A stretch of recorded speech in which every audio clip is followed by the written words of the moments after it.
Wow, afternoon everybody. Sunday afternoon, don't know whether anyone wants to make a dessert, but this is a sort of urban homesteading apple pie that I made yesterday, and I'm going to share how I made it with you. So I'm really fortunate, I've got a nice big apple tree at the end of the garden, so I've just scrumped some apples. We had some blackberries in season, so they went in the pot as well. I've just washed all the fruit off and started to peel the apples. Same with the blackberries. And what I tend to do is to put peeled apples into some sugar water and lemon for sort of 20 minutes.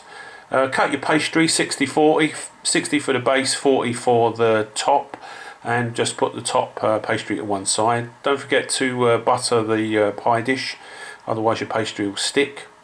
Easiest way to pick pastry up is just on the roller, and then just transfer it to your pie dish. You know, just tuck it down.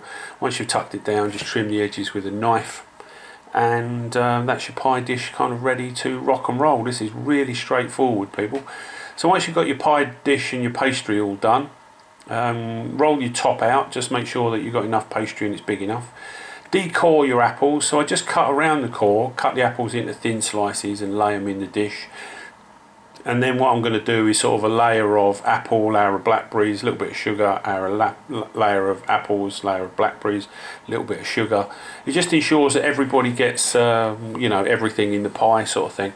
Don't leave the pie half empty. There's nothing worse than, you know, putting a knife into a lovely big pastry pie and finding out that it's kind of half empty.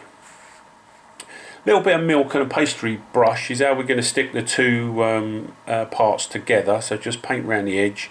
Roll out the top of the pie, and same again, pick it up on the roller and just place it on the pie.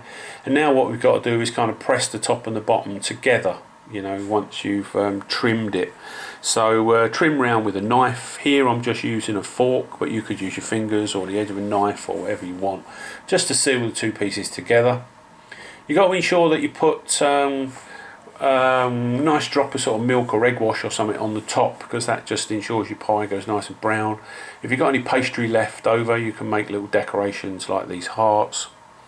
And don't forget to put some holes in your pie, so all the way through the top, through the bottom. This lets the kind of hot air out of the pie as it cooks, and it ensures it doesn't sort of tear open. If you've got any pastry left over, make a little you know, jam roly-poly or something, for two reasons. One, this is the kind of chef's treat. The other one is it gives you a good idea whether the pie's cooked through or not, you know, without actually ruining it. So that's my apple and blackberry pie. That was a great pie.